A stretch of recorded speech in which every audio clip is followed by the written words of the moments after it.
सुप्रभात बच्चों। आज आइए हिंदी व्याकरण के अंतर्गत स्रोत के आधार पर शब्द भेद पढ़ेंगे। इसके अंतर्गत तत्सम, तद्भव, देशज और आगत संकर शब्द पढ़ेंगे। और इसे पढ़ने से पहले सबसे पहले स्रोत के आधार पर शब्द भेद क्या है उसके बारे में थोड़े बहुत जानकारी प्राप्त करेंगे। आप जानते हैं प्रत्येक भाषा का विकास सदियों पहले से ही धीरे धीरे होकर आज अंतिम स्थिति में पहुंची है। एक शुद्ध परिपक्व भाषा के लिए लंबी यात्रा से होकर गुजरना पड़ता है। ठीक उसी प्रकार अन्य भाषाओं के शब्दों की भांति हिंदी भाषा का शब्द भंडार लंबी परंपराओं से निर्मित हुआ है। स्रोत के आधार पर विचार किया जाए तो हिंदी का शब्द भंडार निम्नलिखित 5 स्रोत से आए हैं: तत्सम, तद्भव, विदेशी, देशज और संकर शब्द। और इन सब के बारे में बताने से पहले मैं आपको भाषा विकास यात्रा के बारे में थोड़े बताना चाहूंगा। तो सदियों पहले आप जानते हैं कि पहले वैदिक संस्कृत का ही बोलबाला था और वैदिक संस्कृत सब अधिकांश भाषा की जननी मानी जाती है। इसी प्रकार ईसा पूर्व 1500 ईस्वी, तो ये आपका मान लीजिए ईसा मसीहा है, यहाँ से लेकर 1500 शताब्दी ईसा पूर्व के समय वैदिक संस्कृत का बोलबाला था। तो आप जानते हैं भाषा की प्रकृति कठिन से सरलता की ओर जाना, धीरे धीरे वैदिक संस्कृत में परिवर्तन आने लगा, क्योंकि वैदिक संस्कृत इतना कठिन है, उसमें बोलना, अपने भावों को व्यक्त करना कठिन हो जाता था। इसीलिए धीरे धीरे 1500 ईस्वी से लेकर 800 ईस्वी तक धीरे धीरे आते आते वैदिक संस्कृत बदलकर लौकिक संस्कृत का रूप ले लिया। फिर लौकिक संस्कृत का बोलबाला रहा 8वीं ईसा पूर्व से, फिर धीरे धीरे जो 500 ईसा पूर्व तक भाषा आ पहुंची तो लौकिक संस्कृत बदलकर पाली भाषा में बदल गई। फिर पाली भाषा धीरे धीरे उसमें परिवर्तन होते होते फिर आकर प्राकृत भाषा के रूप में आ गई। फिर ये 500 ईस्वी तक, फिर 500 ईस्वी से लेकर धीरे धीरे 1000 तक अपभ्रंश भाषा के रूप में प्रचलित होने लगी। फिर धीरे अपभ्रंश से खड़ी बोली हिंदी, फिर खड़ी बोली से धीरे धीरे 2000 तक आते आते अभी मानक हिंदी, जिसे आप और हम पढ़ रहे हैं। भाषा की जो ये विकास यात्रा इस 1500 ईसा पूर्व से लेकर धीरे धीरे ईस्वी, फिर यहाँ से ईस्वी तक 2000 तक, ये जो विकास यात्रा है, इसी विकास यात्रा के दौरान भाषा में बहुत कुछ बदलाव आने लगा। और कुछ ऐसे शब्द हैं जो वैदिक संस्कृत में जैसे ही उच्चारित होता था, जैसे उसका प्रयोग होता था, आज भी उसी प्रकार का प्रयोग हो रहा है। जो वैदिक संस्कृत के या संस्कृत के जो शब्द जो पहले जैसे होता था आज भी वैसे हिंदी में हो रहा है, तो उसी प्रकार के शब्दों को कहा जाता है तत्सम शब्द। और जो वैदिक संस्कृत से भाषा के प्रभाव के साथ साथ बदलकर नया रूप धारण कर लिया तो उसे तद्भव शब्द कहते हैं।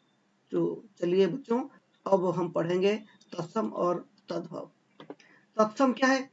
तत्सम का अर्थ होता है उसके समान, अर्थात तत् मतलब संस्कृत, सम का मतलब समान। संस्कृत के समान शब्द, जो शब्द संस्कृत से ज्यों के त्यों हिंदी में ले लिए गए हैं, वे तत्सम शब्द कहलाते हैं।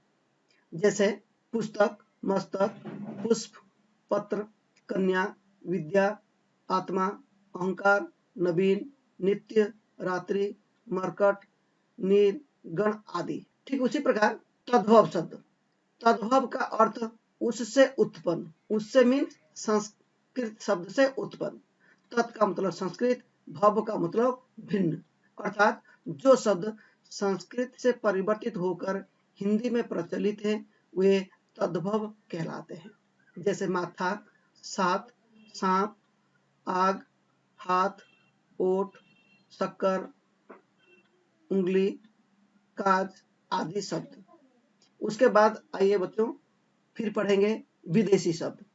तत्सम और तद्भव कुछ उदाहरण देखिए तो इस प्रकार है। आश्चर्य का अचरज, कर्म का काम, ग्राम का गांव, कर्ण का कान, नेत्र का नयन, मयूर का मोर, काक का कौवा, रात्रि का रात, जिह्वा का जीभ, सूर्य का सूरज, काष्ठ का काठ, दधी का दही, अश्रु का आंसू, निद्रा का नींद, शिक्षा का सीख, चूर्ण का चून आदि। और भी कुछ उदाहरण इस प्रकार है। पत्र का पत्ता, दुग्ध का दूध, वृक्ष का पेड़, मृत्तिका का मिट्टी, माता का माँ, पानीय का पानी, आश्रय का आसरा, घृत का घी। इसके उपरांत आइए पढ़ेंगे विदेशी शब्द। विदेशी शब्द क्या होता है ना, आप जानते हैं दुनिया में बहुत सारी भाषाएं बोली जाती है। जब एक भाषा के शब्द दूसरे भाषा के अंतर्गत चला जाता है तो उसे विदेशी शब्द कहा जाता है। ठीक उसी प्रकार हिंदी भाषा में बाहर की या अन्य भाषाओं के कोई भी शब्द जो मिले हुए हैं, जैसे अरबी, फारसी, अंग्रेजी, चीनी, फ्रांसीसी आदि भाषाओं के शब्द हिंदी में प्रचलित हो गए हैं, वे विदेशी शब्द कहलाते हैं। जैसे अरबी फारसी के कुछ शब्द देखिए, आफत, कागज, कानून, खून, खत, गरीब, जमींदार, फकीर, बर्फ आदि। अंग्रेजी के भी बहुत सारे शब्द मिले हुए हैं। अफसर, college, court, football, doctor, machine, gas, engine, copy, colony, school, diary आदि। और चीनी के भी कुछ शब्द हैं, चाय, लीची। फ्रांसीसी के भी कुछ शब्द हैं, काजू, कारतूस, अंग्रेज, कूपन आदि। इस प्रकार के शब्दों को विदेशी भाषा कहते हैं। बच्चों आइए फिर पढ़ेंगे देशज शब्द।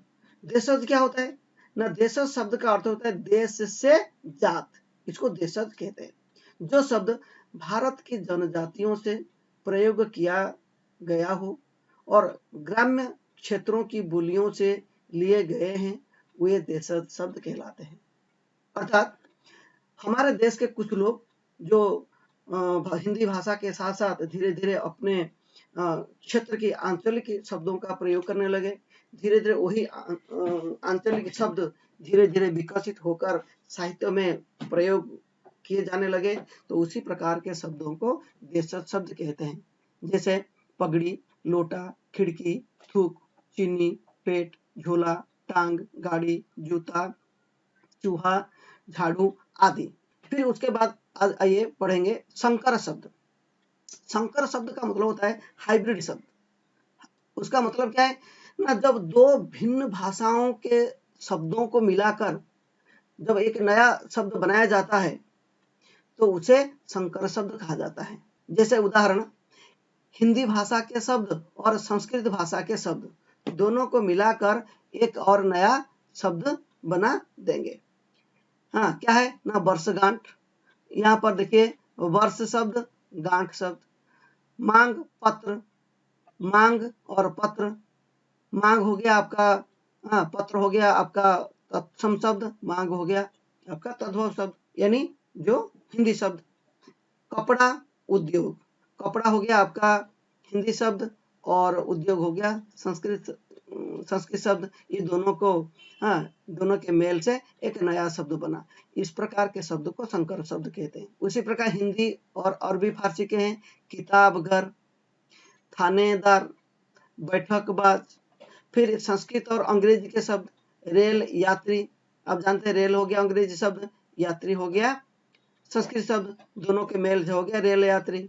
योजना, कमीशन। योजना आप जानते हैं, योजना हो गया संस्कृत शब्द और कमीशन हो गया अंग्रेजी शब्द, ये दोनों मिलकर एक शब्द हो गया। वैसे रेडियो, तरंग, ये भी उसी प्रकार हिंदी और अंग्रेजी के भी टिकट घर, सिनेमा घर, रेलगाड़ी, माल गोदाम। फिर अरबी फारसी और अंग्रेजी के शब्द मिलकर अफसरशाही, बीमा पॉलिस, पार्टीबाजी। ये इसी प्रकार दो भिन्न भाषाओं के शब्दों के मेल से जो शब्द बने हैं उसे कहते हैं संकर शब्द। तो ये स्रोत के आधार पर आपका शब्द भेद रहा और फिर और एक अध्याय लेकर आपके सामने मौजूद होंगे। तब तक बहुत बहुत धन्यवाद।